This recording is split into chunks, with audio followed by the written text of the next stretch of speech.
Krishna, Krishna Krishna, Hare Hare, Hare Rama, Hare Rama, Rama Rama, Hare Hare.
Krishna, Hare Krishna, Krishna Krishna, Hare Hare, Hare Rama, Hare Rama, Rama Rama, Hare Hare.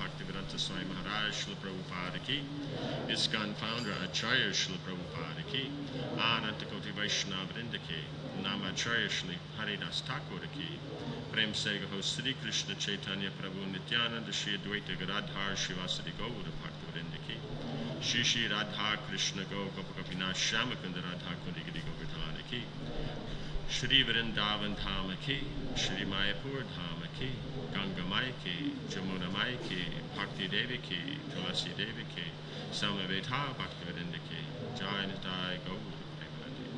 All glories to the assembled devotees, all glories to the assembled devotees, all glories to the assembled devotees, all glories to Sri Guru and Sri Gauranga, all glories to Sri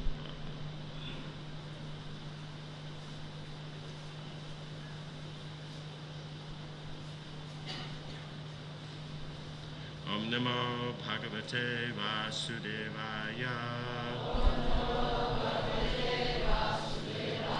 Om Namo Bhagavate Vasudevaya. Om Namo Bhagavate Vasudevaya.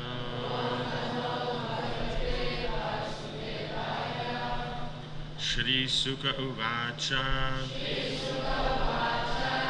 Ityanamya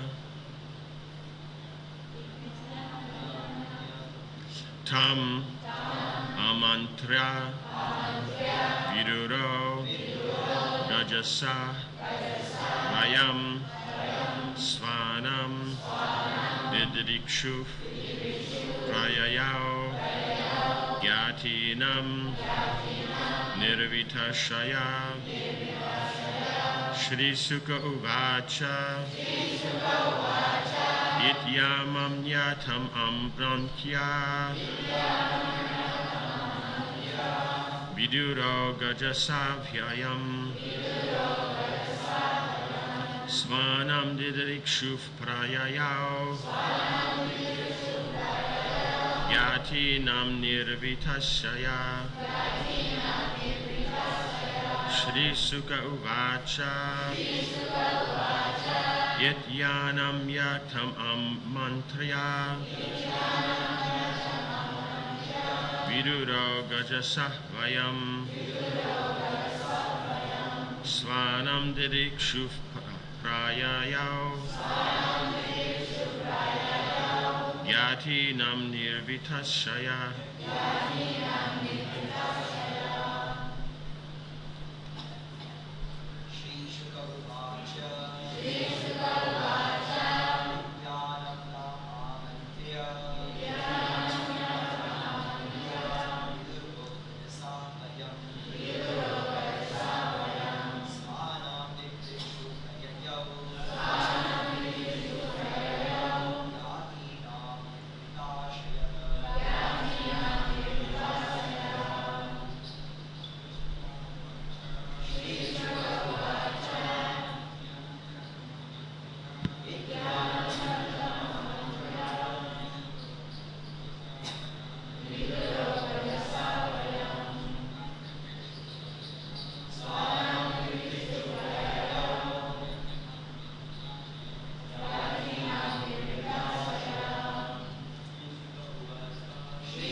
Shri Sukha Uvacha.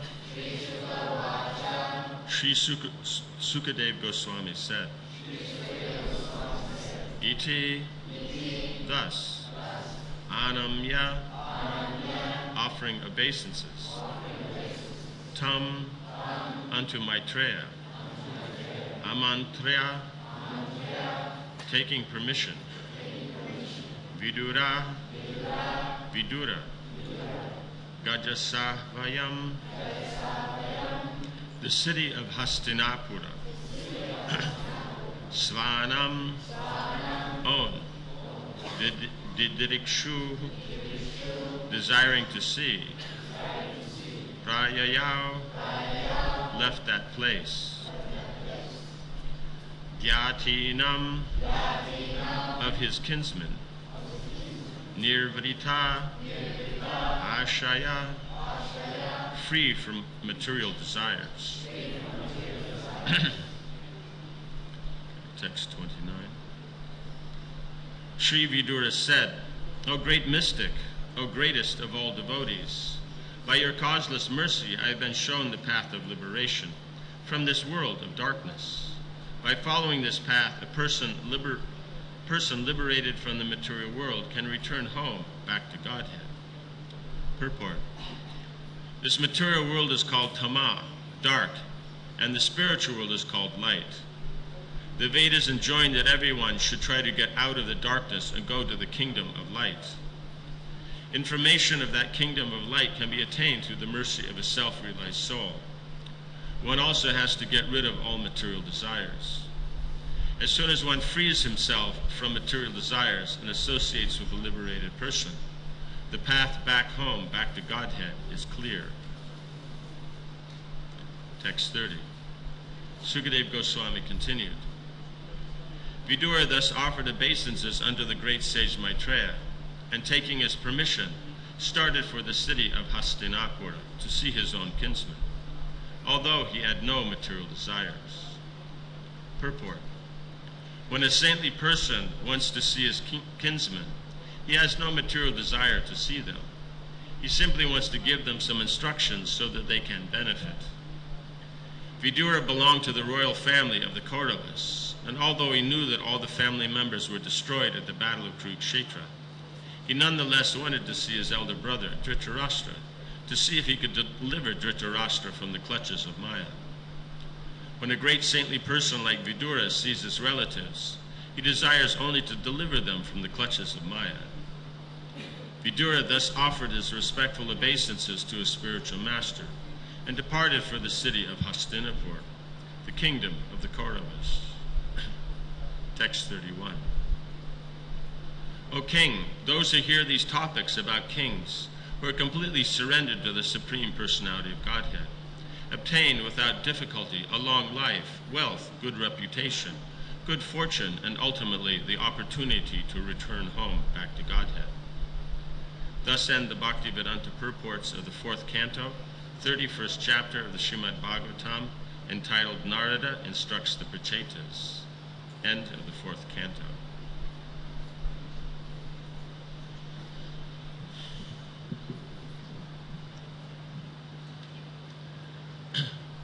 So here the benefit of hearing from the pure devotees, from the great devotees, is that one develops this natural attraction for the Lord and a detachment from the material energy.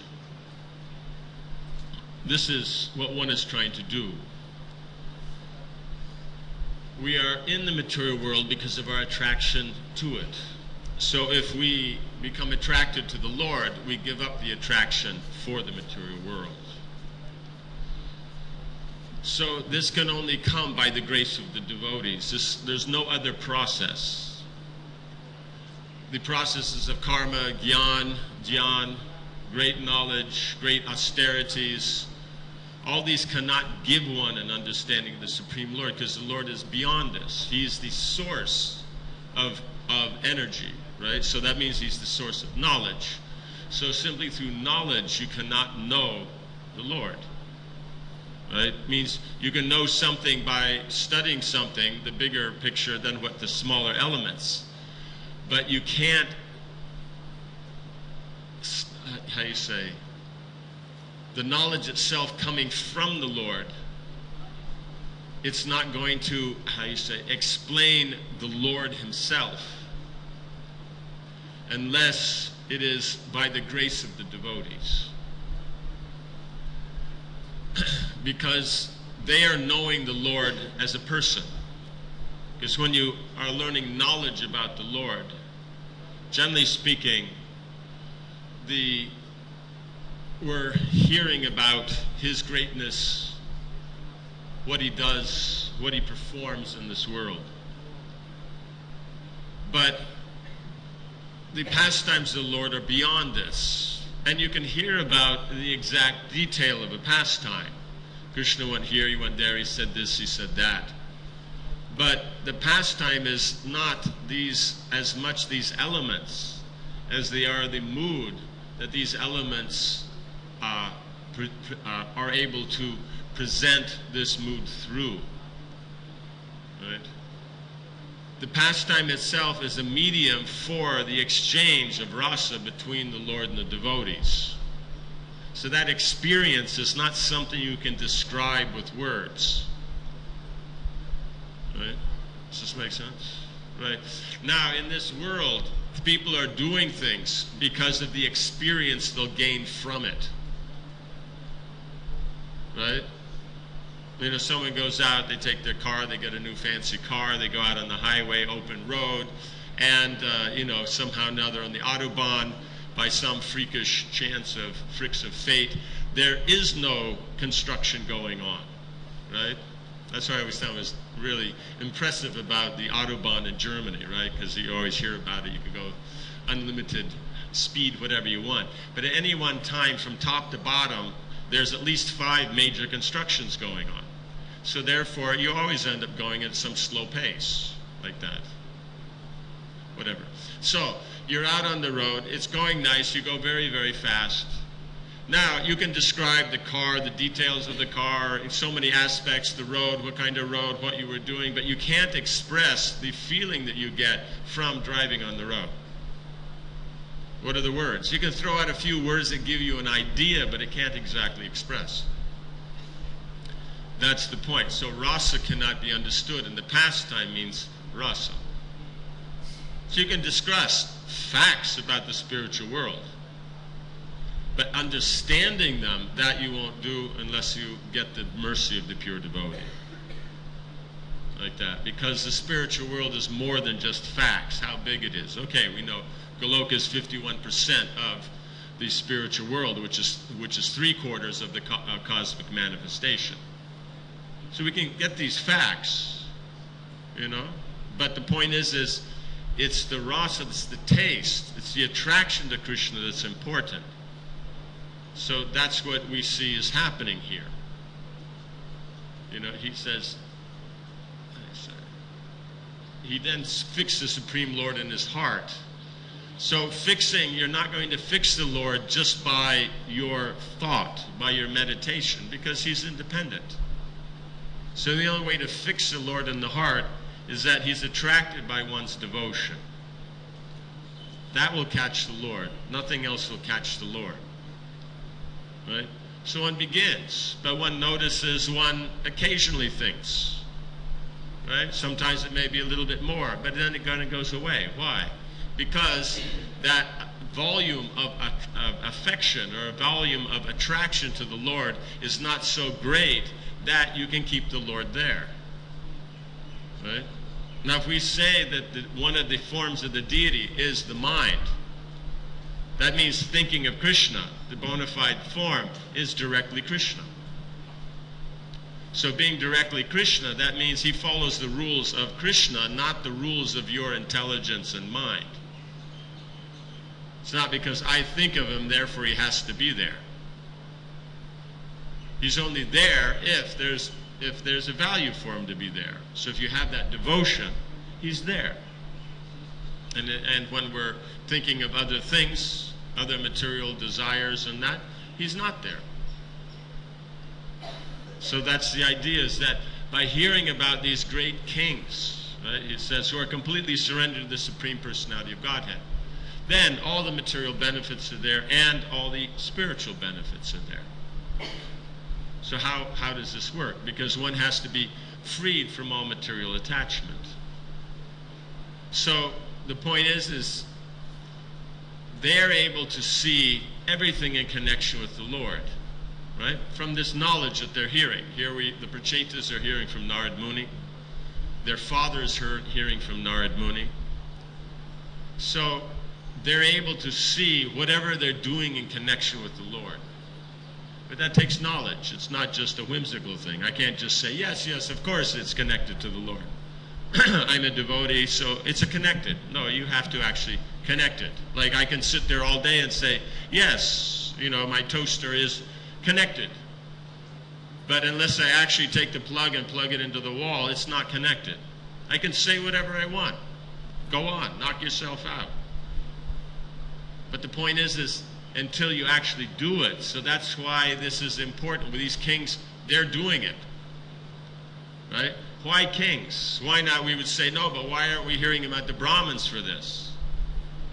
The point is that why Grihasthas getting married, why? Or a person's becoming a Grihastha, why?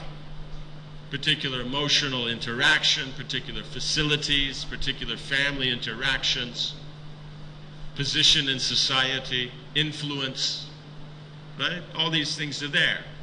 isn't it? When they say, no, no, no, we don't care about these things. How many fights do you know about over who's in charge? And what's that? So that's the point.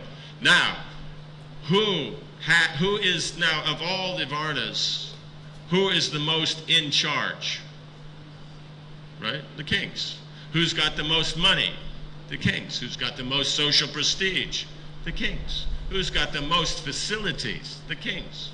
And we hear about these kings. How many kids do they have? Right? Here, Pracetas are 10 sons. Okay? And then others you hear of, 100 sons, and Daksha's having, 1,000 or 10,000. Does this make sense? And then how big is their influence, right? They got their little house, but their little apartment, right? There, and you don't even know who your neighbor is, right? You've been coming out for the last 20 years. You don't even know who he is, right? Right? No, you have your little house, you got the block. Yeah, we have the whole block, Between 29th and 30th, this is our block. You go around, right? They have the whole world. And some of these, they have their kings of the universe. Okay, now, do we see where we're going with this? Why do the Shastras always pick these kind of examples? One is that they're most interesting, because so much is happening and it includes everything. But the other aspect is we can't say, no, but that's okay. You've said all these Shastra things, but in my life, we have, more money than that, or more position, or nobody has.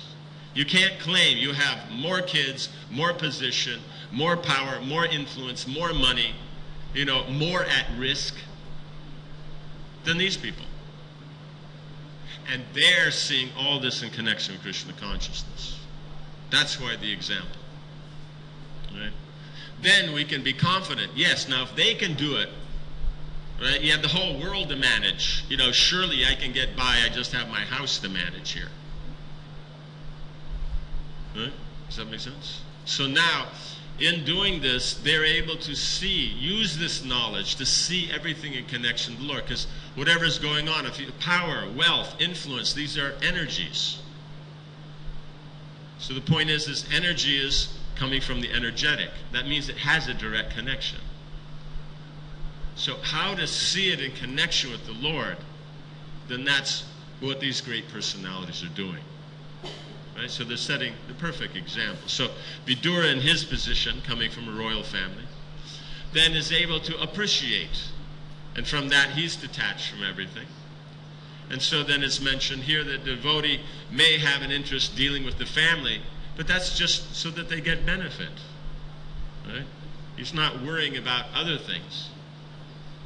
It's not he's going back to see what happened to the family. He's already heard. The war has gone on.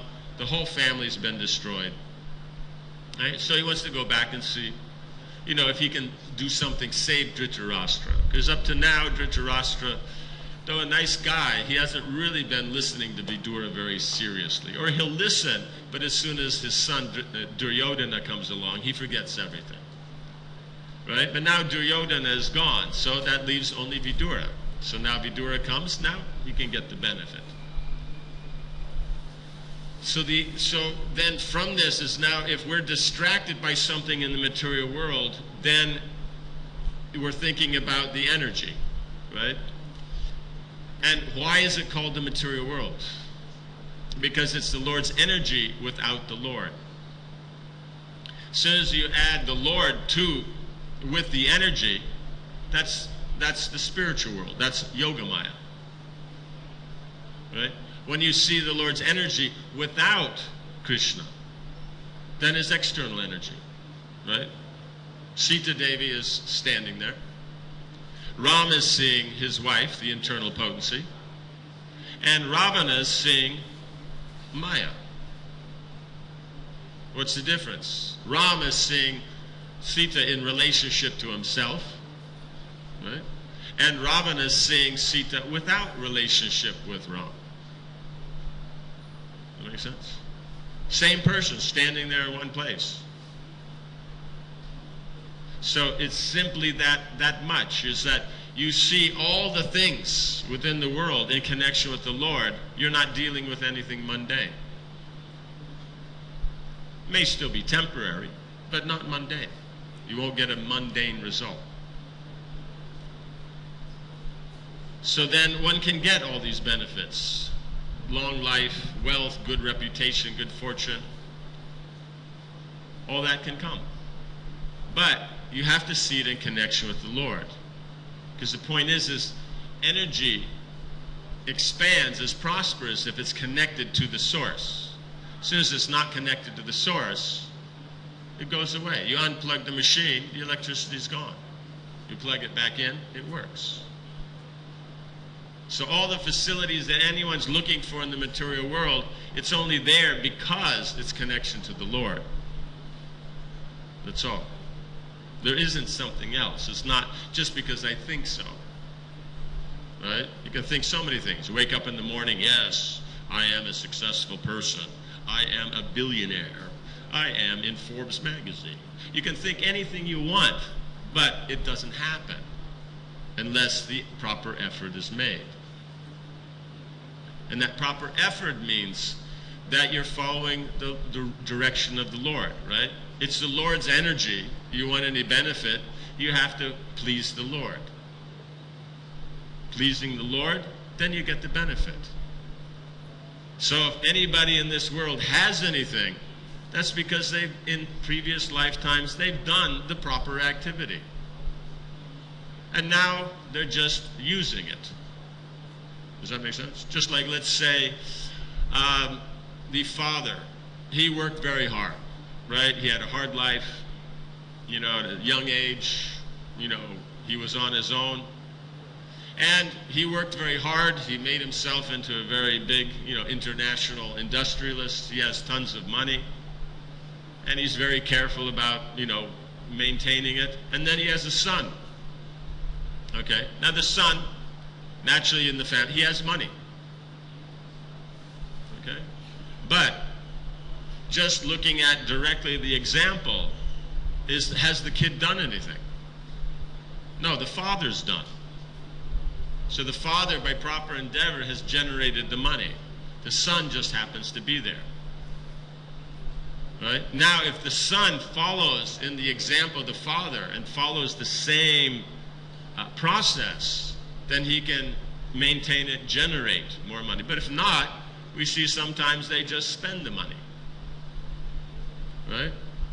Now you could say, well, how did he get there? He went down to the bank. But he's not the one that generated it. It came from a previous generation, right? So, in other words, the person in this lifetime, he's getting it from last lifetime.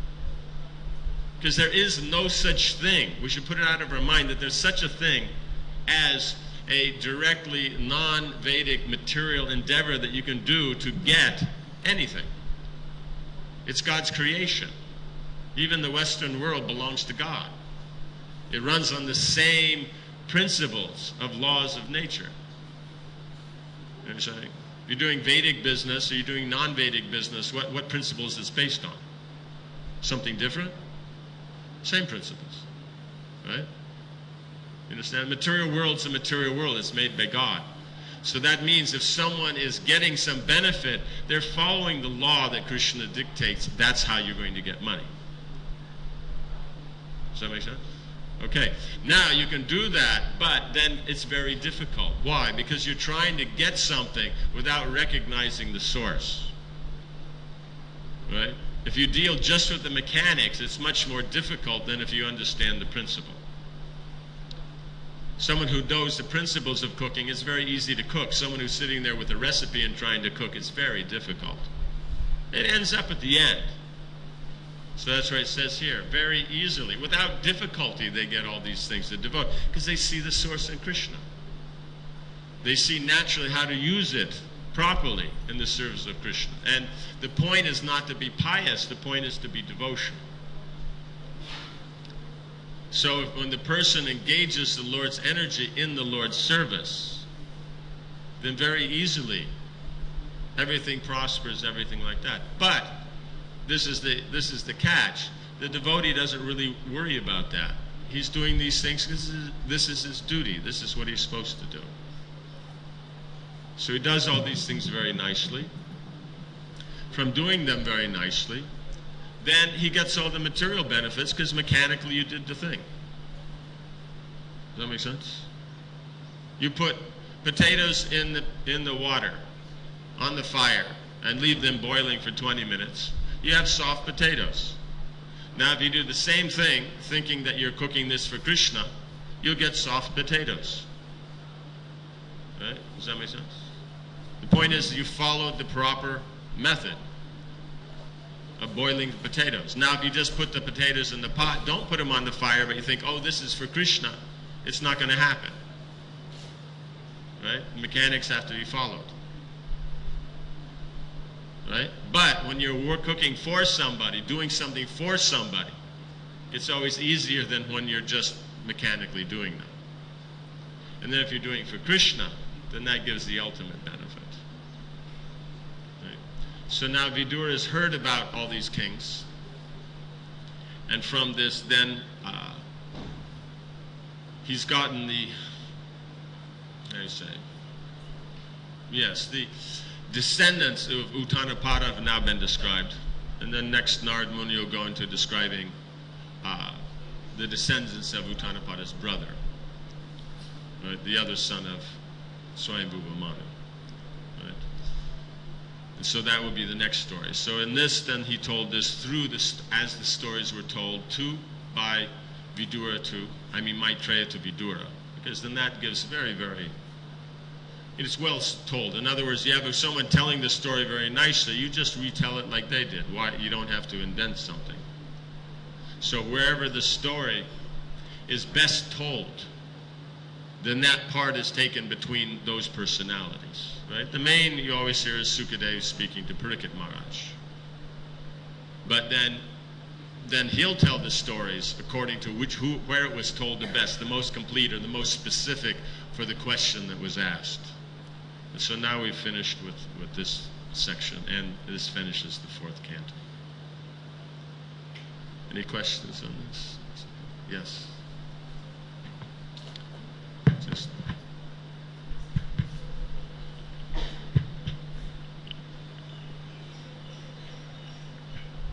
Hare Krishna. When we see that someone is born into a rich family, we can understand that he has actually generated that good karma.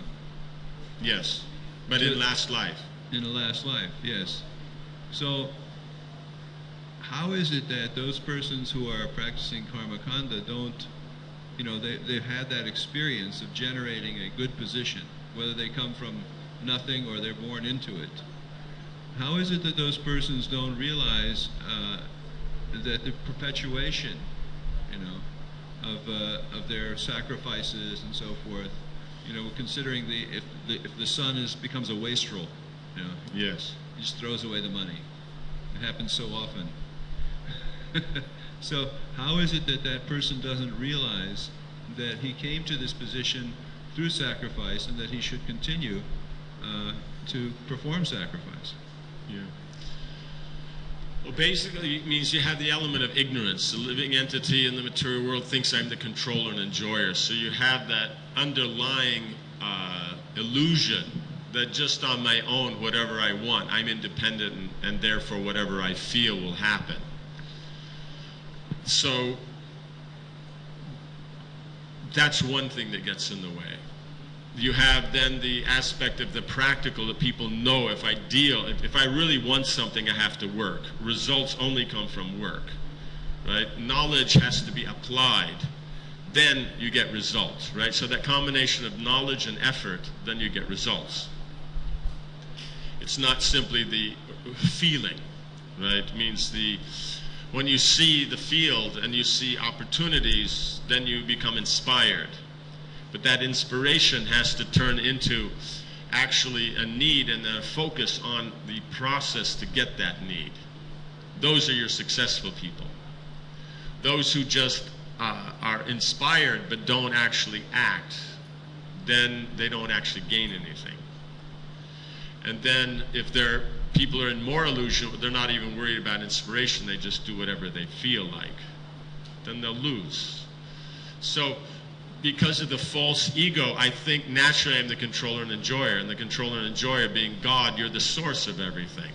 So naturally there's that illusion that I've generated this now to last forever, because the jiva thinks in terms of eternality. The Bhaktivedanta Thakur describes there's two illusions that the living entity has coming to the material world. That's the Vaikuntha Brahma, that the material world is eternal, and Ananda Brahma, that the material world is full of happiness. Right? So that's why the Bhagavatam, right, immediately, the first stages of the first canto, Dukkhalayam Ashashvatam, it's temporary and it's full of misery. So don't fall for that one. So they'll think if I made money, it'll last forever, and the happiness I'm getting from it will last forever. So it's just the natural state of illusion. That's why it's said here that these great kings who are God conscious, they're never an illusion. So they know that that you need facility to run a kingdom, so that means constant endeavor. But they're able to maintain that constant endeavor because of their God consciousness. Because you actually have to have piety to maintain piety, right? Money comes from money, so piety comes from piety. So the person had enough piety to generate the money, but not enough piety to maintain it. So that's the problem. So they ended their life there. They're born into the rich family, but they don't have the piety to continue. You know, so that's there. And that's also, because it's complicated, it's also combined with, let's say, that son, he's the wastrel. Okay, so the family fortune will be finished. You do have the element of what kind of piety did the father do? Okay, he generated money, but in which terms? Did he do it in actually a pious way, or did he just do the mechanics? In other words, if I follow the mechanics, I'll get the result, but only if I follow the mechanics to that degree of piety is to that how long it will last. Right? If I mechanically do something, like let's say I'm managing something, I just say, okay, you do this, you do that, that's all. I don't bother with the people, the relationships, anything else. I just see the work, get it done. I will get, and I'm using proper technique. I will get results. The endeavor, the result I wanted, I will get. But because I only use niti, I only use the immediate mechanics, it will go away immediately also. Now if I considered the people, their natures, their relationships, all those things, then I will get the same result. But it will last longer, because now you have people are supportive, everything else like that. Now if I do that in connection with God consciousness, then it's even better. Right? So the mechanics are just, that's just how things work. But it is the attitude. You know, just like the game, you play the game, but then depending on your mood, people are pleased by it. You know, they're gentlemen, they come up, they shake hands, you know, this and that, they play the game. Whoever wins afterwards, they come, wow, good game, this and that. But then you see some who, you know, they don't want to shake hands. Afterwards, and the other guy won, they don't want to talk to him. You don't want to look at him. You know, it doesn't inspire. So, okay, he won the game, yes, but he's not a good sportsman. So his position, his fame, all that won't last. But the man who's a good sportsman, then he'll be known for that. Even when someone else, you know, beats him or outdoes his record, he'll still be remembered because of the proper attitude. Does that make sense? So you also have that combination that someone's performed mechanically the thing to get money, but depending upon the piety, that's how long it'll last. So let's say the father did it, but not very piously. That means it will disappear with him and the son. The grandfather did it, but with some piety, but also some not, then it may last to the grandson. But now if somehow or another the mood of piety that the father performed the mechanics, if he can give that to the son, it will continue. Therefore you see, you know, families that have been rich for hundreds of years, because that same understanding of the, you know, the pious element is, the mechanics and the pious element is handed down. So in relation to devotional service, we're practicing so many different things. I recently read, or not recently, but some time back, I read treatise, a small treatise about the psychologists have come to the conclusion that we're completely controlled. We meaning? We, the living entities, in the bodied form, are completely controlled, and that they really don't have any choice in what they do because they're so completely, determined by previous examples and previous situations and inclinations. But inclination, they say, has very little to do with it. So how do we break into that that situation of being completely controlled, like having either a pious parent who instructs us properly, or having a wealthy parent but he doesn't instruct? How do we break through those karmic chains, those karmic reactions, and come to the transcendental platform? The direct method, or technically the only method, is the contact of the devotees. Because by contact of devotees, they're dealing with transcendence. And from them, you can gain that association and understanding. See, because if we look at it, since you mentioned psychologically about there, is that means you have free will, but yes, by your previous endeavors, the mentality you've generated, basically it establishes what you'll do now. But you do have free will, but you basically will just act by your previous impressions.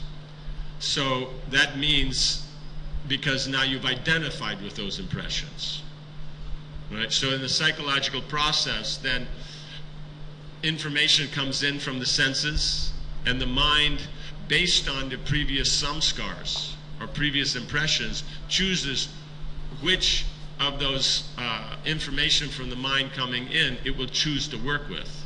Because you have unlimited things coming in through the senses, but you choose one to work with.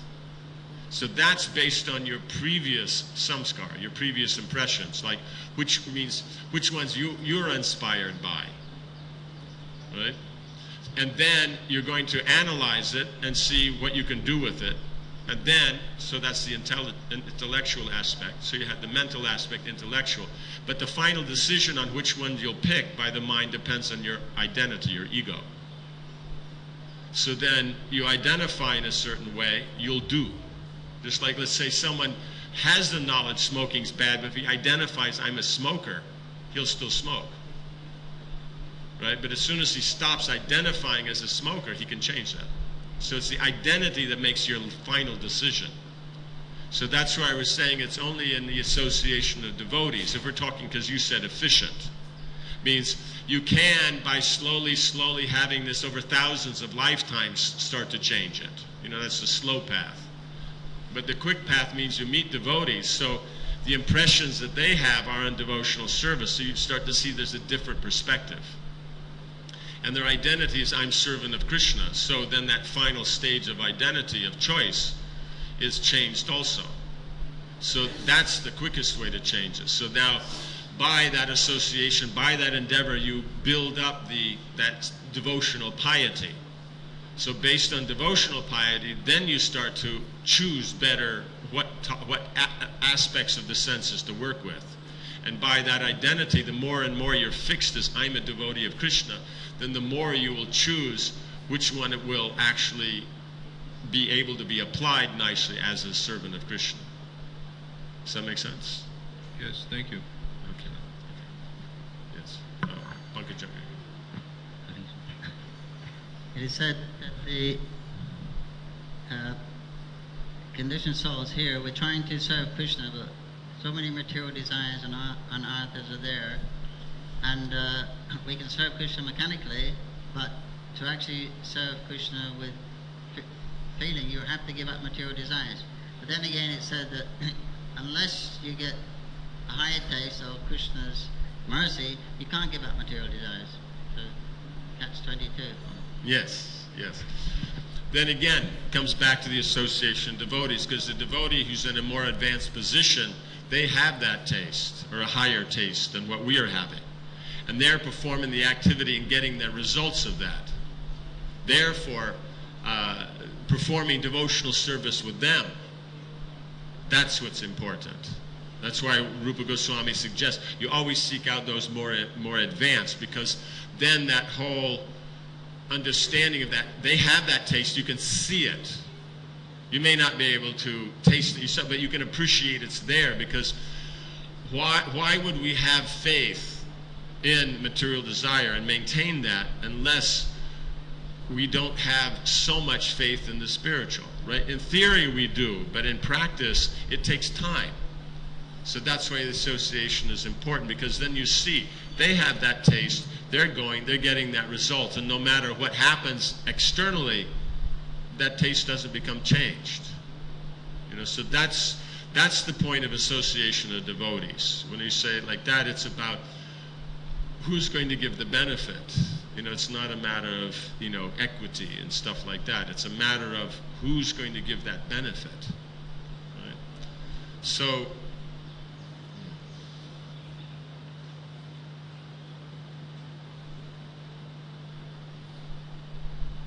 yes, by associating with devotees, they're engaged in the service because they have that faith. By doing that, we develop samskara, purification. So even if we're mechanically doing devotional service, we're still purified from material existence. That's the side benefit of devotional service, is liberation and knowledge, right? What the jnanis work so hard to get, the devotee gets automatically. So with that, you have less attachment, then you're more open to the idea that the spiritual actually gives, right? Means sometimes someone was telling me, I was hearing the other day, someone was telling about that sometimes the younger the devotee, the easier it is to explain the,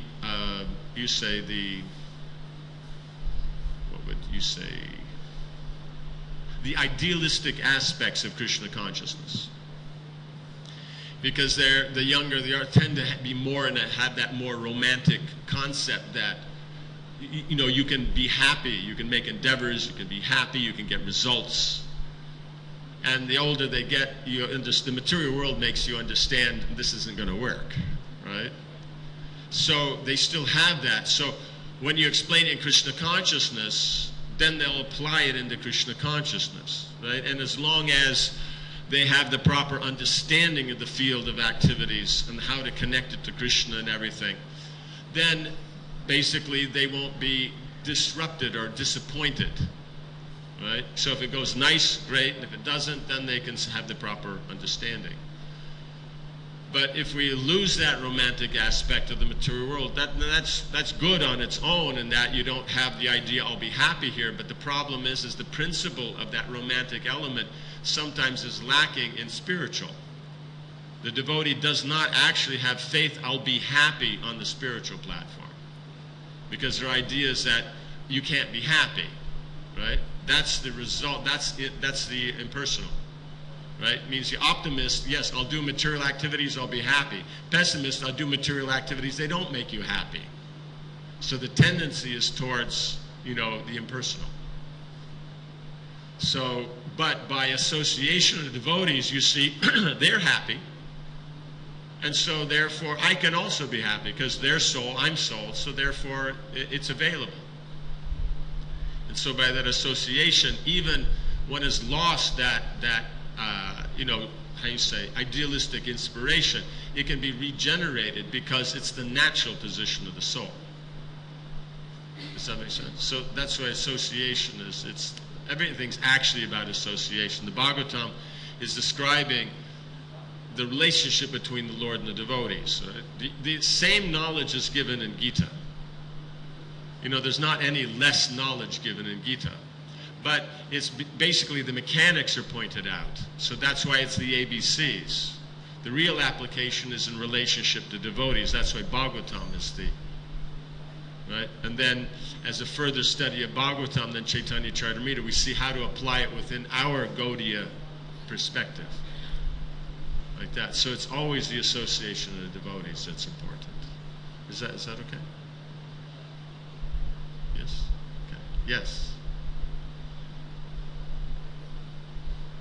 I'm gonna. Hare Krishna.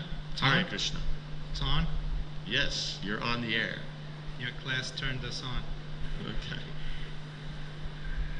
I'm going to connect it to your class, but there's different states of consciousness described in Bhagavatam. There's wakefulness, there's dream state, there's unconscious state. So when you talk about sense gratification and desire, I've kind of observed that it's almost like it's another state of consciousness. It's like dream and wakefulness. The difference between the consciousness of sense desire and Krishna consciousness, it's that, if not more, dramatic of a difference. Yes. So what you said, that by association with devotees and chanting the Maha Mantra, Hare Krishna mantra, we actually can develop a different state of consciousness. Mm-hmm. And to the proportion and degree that you live or abide within that state of consciousness, then that, as was that Pankajangri Prabhu who said, that state of sense desire diminishes proportionately. But I definitely agree that by association of devotees, it's only possible by association of devotees and by chanting Hare Krishna. But it can only happen when one develops, it's practically speaking, a totally different state of consciousness, as much as wakefulness and dream state. Yes. I don't know how else to put it. Yes. But that's what I've observed. Yeah. Well, it means some explanations of those three states are the animals are in that unconscious state because they're just acting on impulse. That dream state is the human being who's not God conscious. So he thinks I'm enjoying everything here, but actually it's all dead matter. There's nothing for the soul to enjoy. So it's only a dream that he's enjoying it. So then the wakeful state is when he becomes Krishna conscious and he's able to understand everything in connection to the Lord. Yes, so, because as long as you're absorbed in material consciousness, yes, it makes great logical sense to pursue the objects of the senses.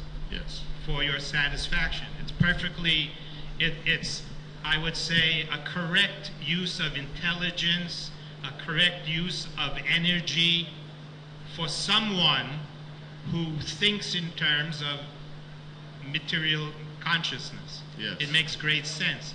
Yes. That's why Prabhupada wrote that book initially, Who's Crazy? That was one of the first books I ever saw in Krishna consciousness. Okay. And that's why, Yani Sarvabhutanam, for what is night for the devotee is day, night and day for the devotee and the karma. So, Hare Krishna. So what did you feel after you read the book and you found out you were crazy? Well, Prabhupada once told me I was crazy in a conversation, so. Confirmed, yes. It was confirmed.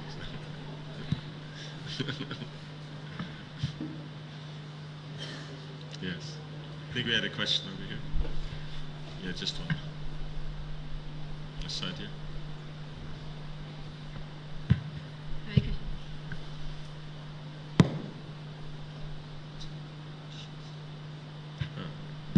Hare Krishna.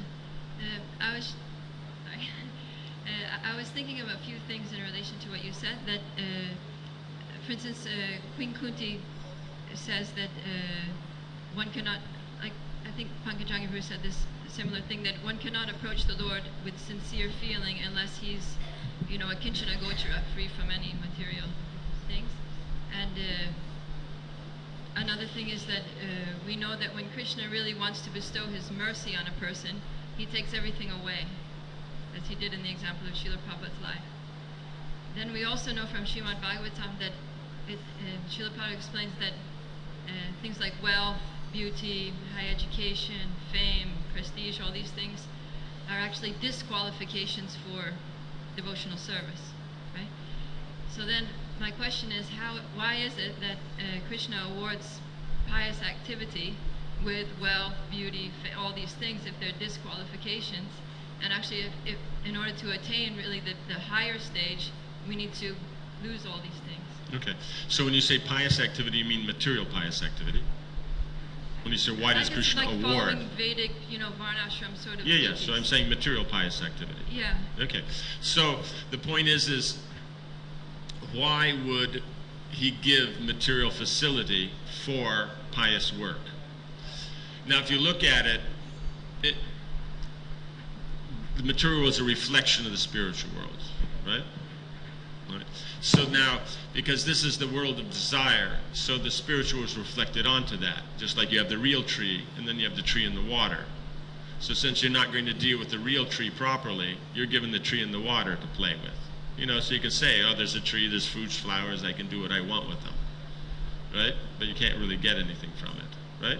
Okay, so in the spiritual world, let's say, is there the concept of giving up something for the pleasure of someone else? Would you say that's a useful element in Krishna consciousness? Okay. What about determination? What about the performance of your duties despite difficulties? Right? You understand? So you can go on and list all these nice qualities. They're just naturally the qualities of the devotees, that they do their service. Right? Does that make sense? So it's useful in Krishna consciousness. So pious activities in the material world are activities that bring out and cultivate those qualities that are useful in Krishna consciousness. But because they're not Krishna conscious, they don't get a Krishna conscious benefit. They only get a material benefit of the facilities. Right? There should be something. Otherwise, if you don't get some material facilities, why would anybody make any endeavor at all? Right? Yes or no? No, it's not a trick question. It's yes or no. It just depends on what you want. We're talking about materialists here. Okay, yeah, then they wouldn't do it without a material. Yes, okay. So, therefore, that's why they're motivated to do something. Now, they've done it that the mechanics of it got me the result. How much are they looking at the good quality? Right? The man who's giving in charity, and he's standing there with that big 6-foot check, with the people with the NGO guys and some other big people, and they're taking all the pictures and it's showing up in all the magazines, right? How much is he looking at that element of cultivating that aspect of sharing and surrender of one's facilities, sharing one's facilities and doing something for others' benefit? How much is that, and how much is it that if I give in charity, people respect that, and therefore I'm accepted as part of the rich community? Okay? So, so that explains what the problem is with the material wealth, is that the qualities required to have it aren't what they notice. Right? Does that make sense? Okay, let us say like this. Let us say you have a professional, okay? Just to give a practical example of what you say. Professional, let's say they're a very good manager, okay? Managing big companies, doing this, that. They join Krishna consciousness, okay? Now, that management would many times find they can't even be involved in Krishna consciousness. Sometimes. They can't do anything. They can't be efficient at anything. They can't get anything done. So they have a choice. Either surrender or leave. Okay? So what got in the way? Did what get in the way was, let's say now he's a professional. How did he get there?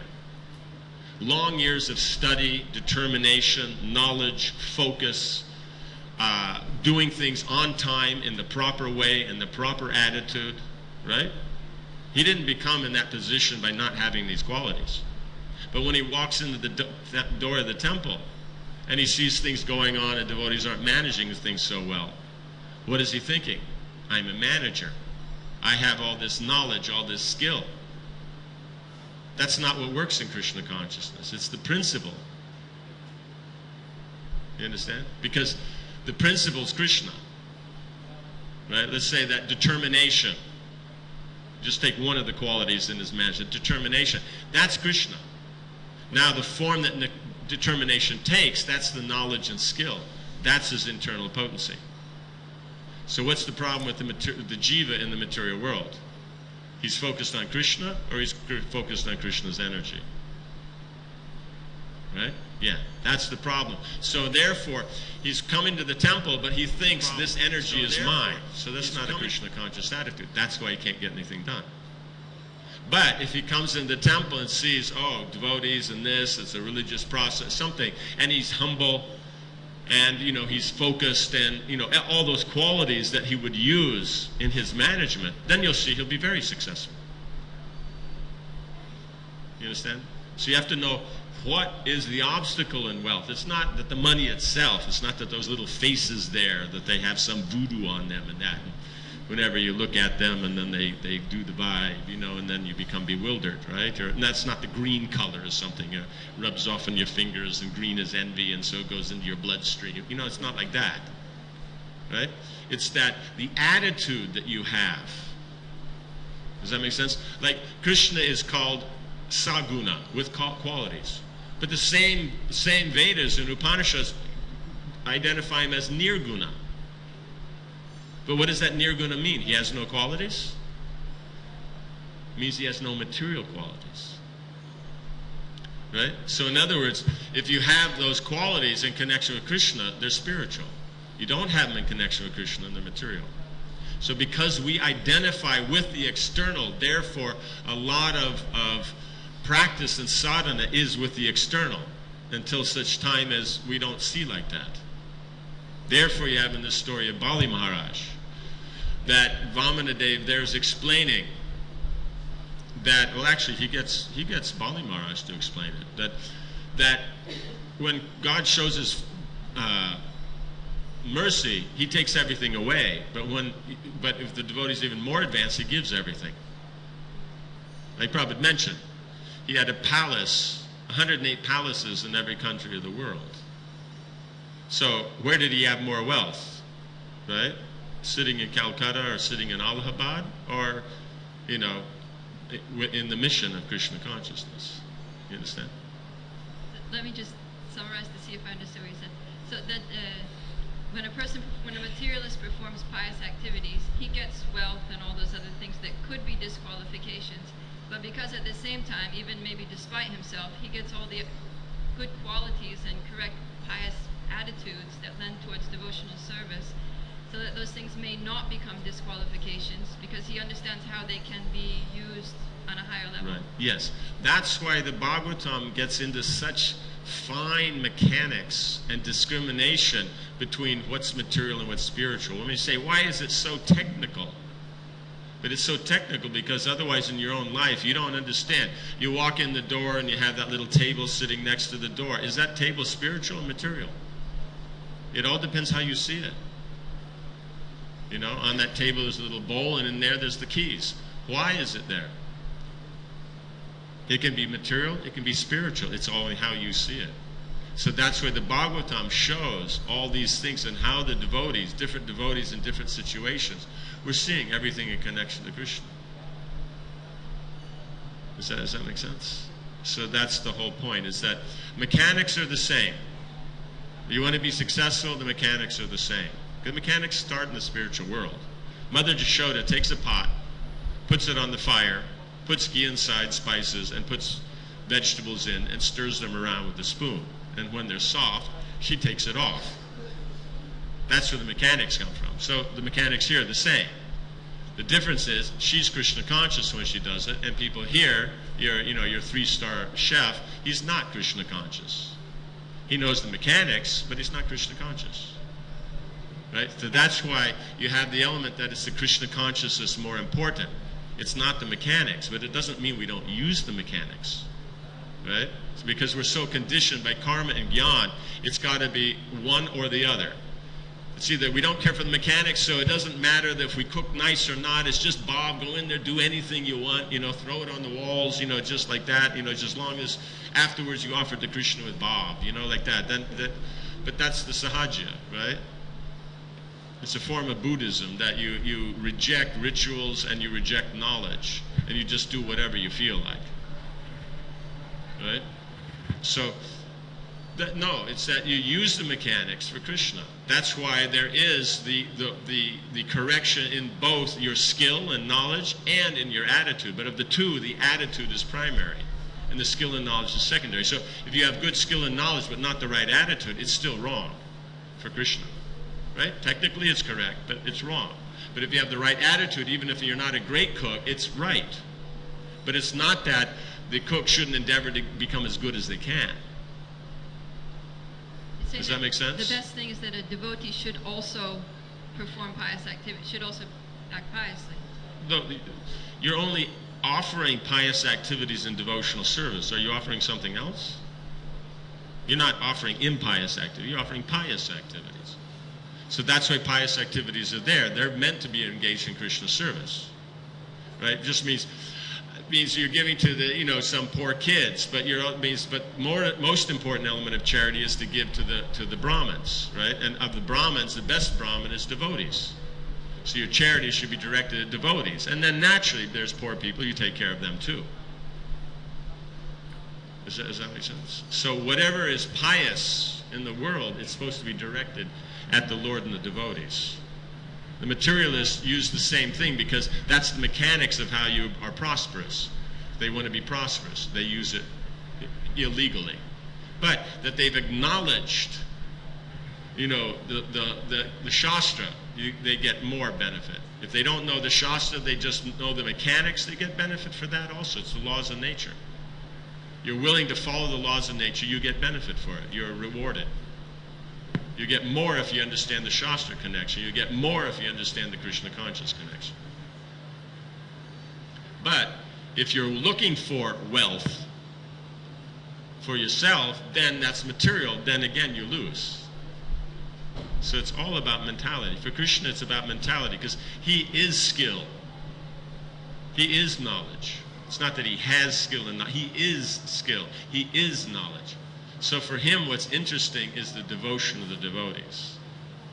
That's how you catch him. So that's why that's primary. Skill, he has skill. He doesn't need more skill. Is that okay? Jai Ho. We'll end here. Grantharaj Srimad Bhagavatam ki, Srila Prabhupada ki, Samaveta Bhaktividya ki, Jai Nitai Gaura Prema.